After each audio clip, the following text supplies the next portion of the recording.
Welcome dear students to the 8th week of management concept. We are discussing these days the decision making, which is one of the important processes of the management, or you can call it as one of the important functions of the management.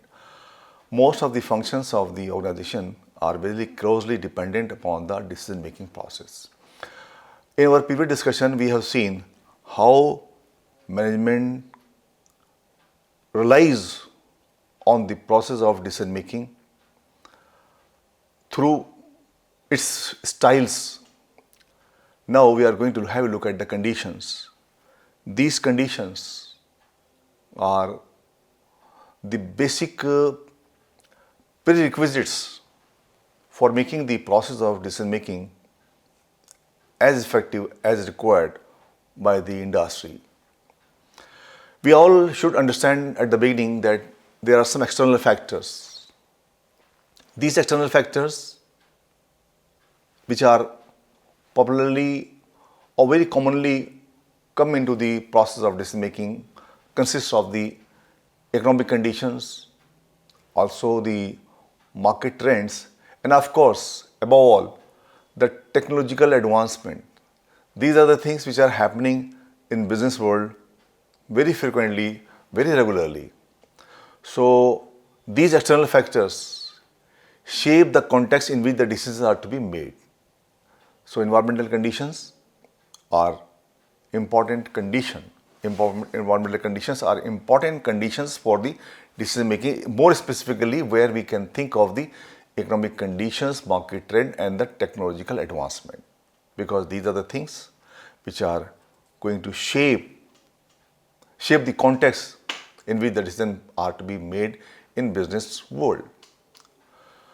Another important condition which is very peculiar in business world, because of which the certainties are not existing, that is the uncertainty conditions. In business world, we all know that nothing is certain. The situations where the outcomes of decision are uncertain, or you can say are ambiguous, and the decision maker has to navigate through incomplete information. This is one of the important aspects to be considered in the decision making. So uncertainty which exists in the market, uncertainty which exists in business world needs a special consideration. Followed by uncertain conditions of market is the cognitive conditions. The cognitive conditions consist of the mental state. It is concerned, or it is about the mental state of the decision maker. A decision maker can have the effect of certain factors like the stress, emotions, cognitive biases, and also at the same time the individual cognitive capabilities. These vary from person to person. These are not common to everyone. So accordingly, the impact is there on the decision making process, and this condition is also to be reviewed. Every organization has its own setup.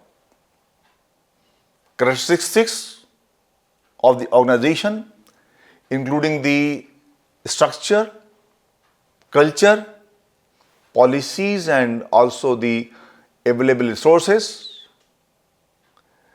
are the organizational conditions which impact the decision making process. These are the internal aspects related to the decision making process, which is having a direct impact. The ethical conditions, of course, exist in every walk of life, so these also lie in case of the decision making process too. Moral considerations and ethical principles, guide decision making. These ensure choices which are to be aligned with the values of fairness, integrity, and the justice. Social and cultural conditions too influence decision making. We can say very clearly that the societal and the cultural influences have an impact on the decision making process because it includes a number of related aspects. The social and cultural conditions consist of the various norms, various values and expectations which are prevalent in the given community or the organization. Every organization has its own requirements and constraints which are imposed by the laws and also regulations. The laws and regulations are the legal conditions that the decision maker must consider in decision making process. Because business should always abide by the rules and regulations, abide by the laws. The government makes a lot of enactments for different purposes. If these legal enactments are ignored by the entrepreneurs, then there are chances of failure. Many businesses come into the market, emerge into the market, and later are closed down because of the non-implementation of the rules of the land. So legal conditions have an impact on the decision-making process also. The decision-making should be done in light with the rules imposed by the government of a particular country where the business is being operated. Not only the legal conditions but also resource conditions play an important role in the business decision-making process. It is one of the conditions wherein the availability and the limitations of the resources, which includes the financial, human or technological resources, it may also impact the feasibility of certain decisions. Ignoring this part, ignoring the financial, human and technological resources, if a decision is taken, chances of failure are quite large. We should not forget one of the important conditions for decision making, that is the political conditions.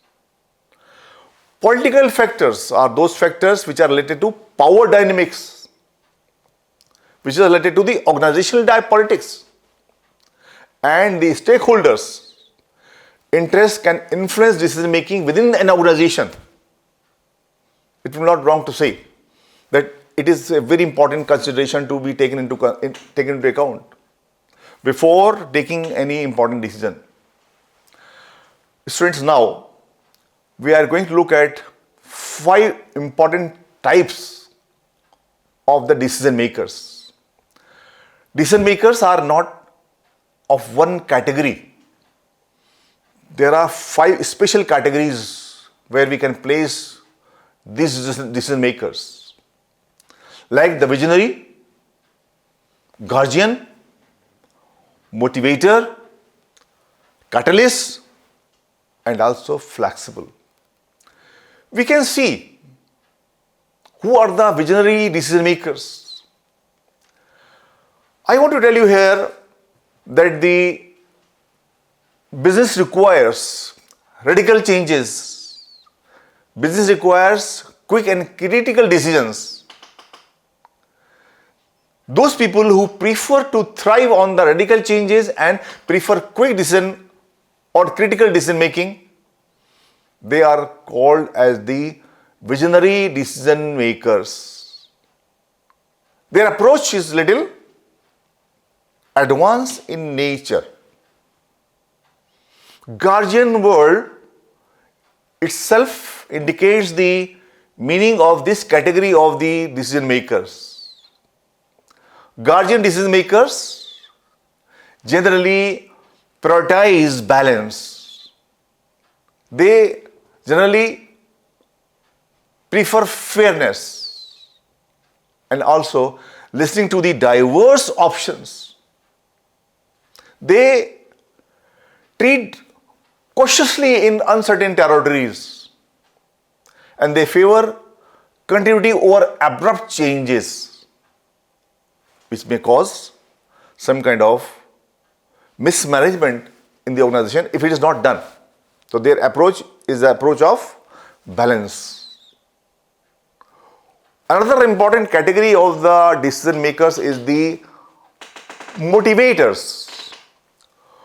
Motivators are called just a little similar to visionaries. They navigate changes adopted but interpret facts uniquely.